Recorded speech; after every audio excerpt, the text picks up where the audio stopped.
From practically the moment he burst onto the scene in the mid-1980s, there was no disputing who the baddest man in boxing was. That distinction belonged to Mike Tyson, whose unmatched ferocity and preternatural punching power had made him the youngest heavyweight champion in boxing history, and whose enigmatic personality and penchant for controversy had elevated him into a cultural phenomenon. By 1990, however, Tyson's life and career had started to veer into disarray, even as his boxing record remained perfect. And on one fateful night in Tokyo, Tyson's tenure at the top abruptly ended when he stepped into the ring against longshot Buster Douglas. What was supposed to be a major mismatch instead turned into one of the most unforgettable bouts in boxing history, and ended with a knockout that presaged a seismic fall from grace for Iron Mike.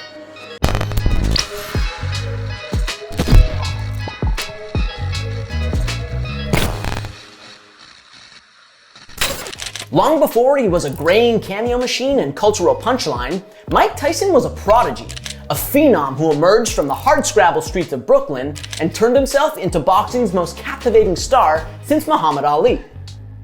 In 1986, not even 2 years after making his pro debut, Tyson became the WBC heavyweight champ, knocking out Trevor Berbick in the second round to take home the belt and improve to a whopping 28-0 for his nascent career. Wow, that uppercut is Tyson. Catches him with a leg left hook, and he goes down. He goes down. He should be able to get up from this. His legs may be shut. They are. As Trevor Berbick falls back in the rope, I don't know if he's going to be able to continue. He's got the heart, but his body won't let him do what his mind wants to. And he's counted out. It'll be scored as a knockout. Still more than 6 months shy of his 21st birthday, Tyson's victory made him the youngest heavyweight champ in history, a record he still holds to this day. From there, Tyson's stardom exploded as he continued to solidify himself not only as boxing's preeminent talent, but as one of the sport's most dominant fighters ever. By the summer of '87, Tyson had also stockpiled the WBA and IBF heavyweight titles, and it genuinely seemed like he might never lose a fight. Tyson's dominance culminated in June of 1988 when he knocked out former lineal heavyweight champion and Boxing Hall of Famer Michael Spinks 91 seconds into their fight in Atlantic City. Here comes Mike Spinks in. He leads to the right hand. Down he goes. I don't think he'll get up from this. Mike Spinks is laying flat on his back. The count is up to 5, and 6, and 7, and 8. He won't be able to go. It's all over. Mike Tyson has won it. Seemingly, Tyson was on top of the world. Behind the scenes, however, instability was brewing in Tyson's life. Months after the Spinks fight, Tyson's brief, highly publicized, and turbulent marriage to actress Robin Givens came to an ugly end. In October of '88, not long after Givens described being married to Tyson as torture and pure hell in an infamous interview with Barbara Walters, Givens filed for divorce from Tyson, citing spousal abuse. Does he hit you? He shakes, he pushes, he swings. Sometimes I think he's trying to scare me. And not long after his marriage fell apart, so too did many of Tyson's critical professional relationships. Months after Givens filed for divorce, Tyson fired longtime trainer Kevin Rooney, who had been the young phenom's steward since Cus D'Amato, Tyson's original trainer and former legal guardian, died in 1985.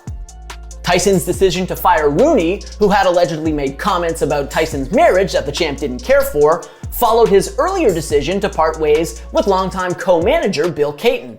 Rather than honor his contract with Cayton, which ran through 1992, Tyson decided to entrust his future to Don King, the notorious promoter who had been working to ingratiate himself to the champ ever since Tyson's other co-manager, Jimmy Jacobs, died in March of '88.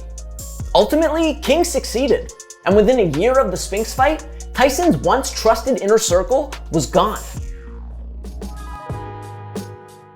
For his part, Tyson kept on winning, though he fought only twice in 1989 amid all the turnover and turmoil. Nevertheless, Tyson carried a 37-0 record into the Tokyo Dome on February 11, 1990, with 9 successful defenses of his heavyweight title, and there wasn't a pundit on the planet who expected him to head home without his perfect record intact. Tyson's opponent, Buster Douglas was pushing 30 and hadn't had a title fight in almost 3 years. The Mirage put Douglas's odds of unseating the champ at 42-1. It wasn't even supposed to be a fight per se. The bout was supposed to be a tune-up for Tyson ahead of his eventual title defense against an emergent Evander Holyfield. Douglas should have been shaking in his shorts, but he wasn't. Douglas insists that he's going to shock the world in this fight. He would shock most of the world if he could make it into the middle rounds. Douglas, the older fighter by a considerable margin, looked decidedly more mobile and agile than Tyson, and immediately took it to the champ. Another right-hand lead by Douglas, and Tyson lands the left hook. That was a good round for Douglas, and I gave it to him. Probably the best round I've ever seen him fight. Soon enough, it became clear that Douglas wasn't going to be a cakewalk for Tyson. That's what Another happened. Good right hand and a good right uppercut and 2 more good rights by Douglas. I don't think I've ever seen Tyson absorb that kind of a 4 or 5 punch combination before in his professional career. How to go about it. That's another good round that I gave to Buster Douglas. I don't think there's any doubt about that one. By simply making it through multiple rounds, Douglas had already exceeded expectations. And he continued to defy the odds through the middle rounds, working Tyson over and eventually delivering a right in the 5th that wobbled the champ. Another right hand, and now Tyson seems to be wobbled. Mike is not throwing back. Buster Douglas is completely dominating this round with jabs and right crosses. Meanwhile, Douglas's barrage of punches had done damage to Tyson's left eye, which began to swell up and impair his vision.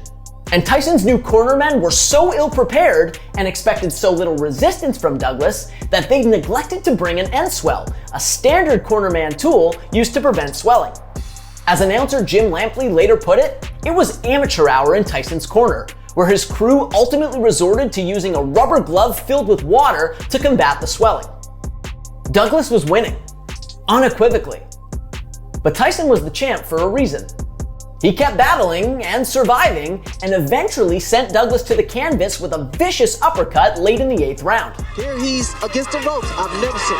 And there's a right hand uppercut, and down goes Douglas. As suddenly as that. However, Douglas got back to his feet just in the nick of time and was ultimately saved by the bell. Though King later protested that Douglas had been gifted a long count by the referee and that Tyson's knockdown should have ended the fight. Notwithstanding the frustration in Tyson's corner though, the fight continued, and both combatants came out guns blazing in the 9th. Tyson, having been outboxed for much of the match, was gunning hard for a knockout, while Douglas stayed in attack mode too, punishing Tyson's already wonky left eye and eventually getting him on the ropes with time expiring in the round. The most action-filled, heavy punching exchange round of Mike Tyson's career. And Mike Tyson is hurt, his eye is closing, and he is behind in this fight. Finally, in the 10th, the fight came to a head when Douglas delivered a right uppercut to Tyson's chin, knocking the champ down and out for the first time in his career. Just to try to get in the shot that will finish things in. Oh, the uppercut. What an uppercut by Douglas, and down goes Tyson.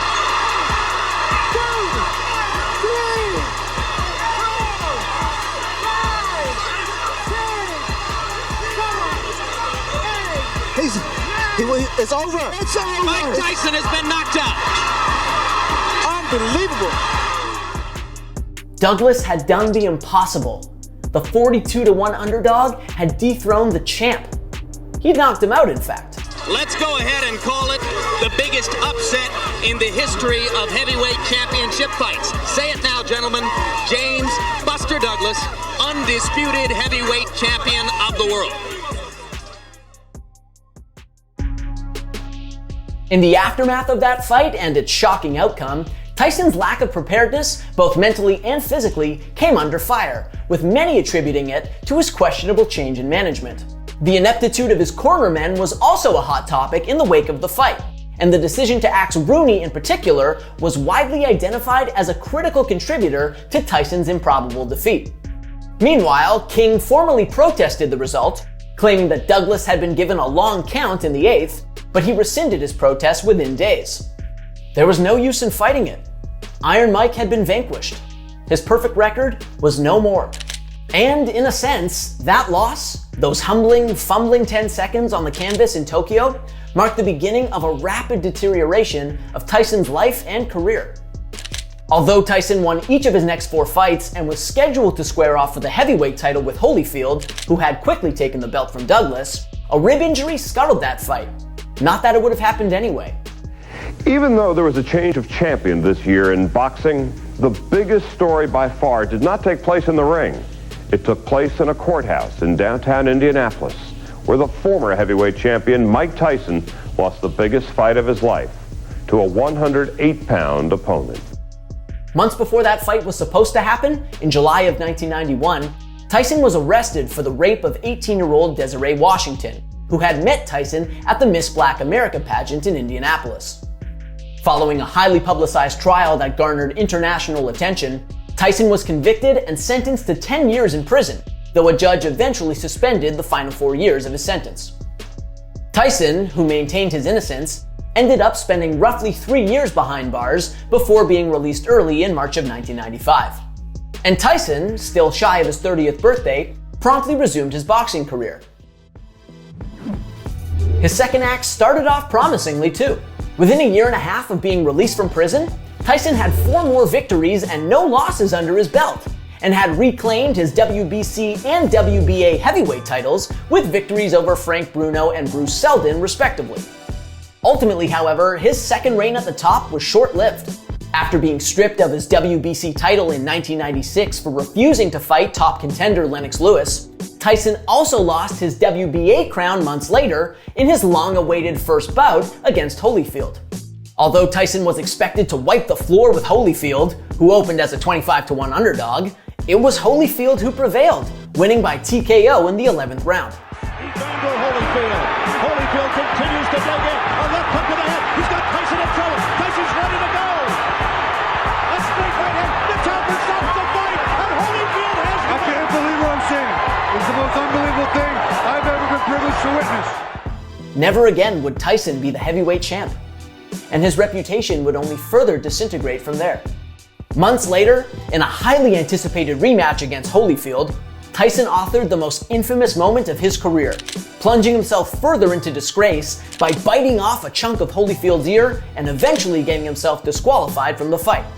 That chomp also earned Tyson a $3 million fine and got his boxing license revoked, a ruling that kept him out of the ring for nearly 2 years. He finally made it back in 1999, just ahead of his 33rd birthday, but he was a shell of his former self, and the final act of Tyson's career was marred by controversy and increasingly abhorrent behavior from the former champ.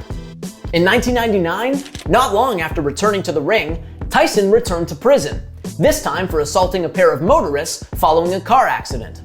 In 2000, after knocking out Lou Savarese in 38 seconds, Tyson came under fire again for comments he made about Lewis, the incumbent champ. I'm the most brutal and vicious and most ruthless champion there's ever been. There's no one can stop me. Lennox is a conqueror. No, I'm Alexander. He's no Alexander. I'm the best ever. There's never been anybody as ruthless. I'm Sonny Liston. I'm Jack Dempsey. There's no one like me. I'm from Nairclaw. There's no one that can match me. My style is impetuous. My defense is impregnable. And I'm just ferocious. I want your heart. I want to eat his children. Praise be to Allah. Are you saying now, Mike? Then, in a press conference ahead of his 2002 title fight against Lewis, Tyson instigated an all-out brawl in which he admitted to biting Lewis. Ultimately, Lewis would knock Tyson out in the 8th round in what ended up as Tyson's last meaningful fight. 1 year later, a 35-year-old Tyson declared bankruptcy. And Tyson rocked a little bit from these. He's in big trouble and he goes down. Only the ropes kept him out. 38-year-old Mike Tyson. We could be on the brink of a sensation. He hung around for a few more years following the Lewis fight, fighting increasingly sporadically, but after being embarrassed in his last 2 bouts by Danny Williams and Kenny McBride, 2 men Tyson would have wiped out in mere seconds in his prime, Tyson retired from boxing in 2005, at the age of 38. His unceremonious exit also bookended the unofficial end of a long run of American supremacy in heavyweight boxing. No American heavyweight has been able to capture the imagination of sports fans since, and the heavyweight ranks eventually came to be dominated by the Ukrainian-born Klitschko brothers and Brits like Tyson Fury. Nearly 2 decades removed from his last pro fight, however, Tyson remains in the spotlight. He wrested himself from financial ruin, seemingly exorcised some of the demons that plagued him throughout his life, and has ultimately proven to be a remarkably resilient cultural force, his continually questionable behavior notwithstanding. No matter how much he continues to shock and awe and entertain though, or how many cameos he makes, or how much money he puts in the bank moving forward, Tyson will never be able to shake the fact that he was on the losing end of the biggest upset in boxing history. Thanks for watching. If you like this video and want to see more content like this, hit that subscribe button.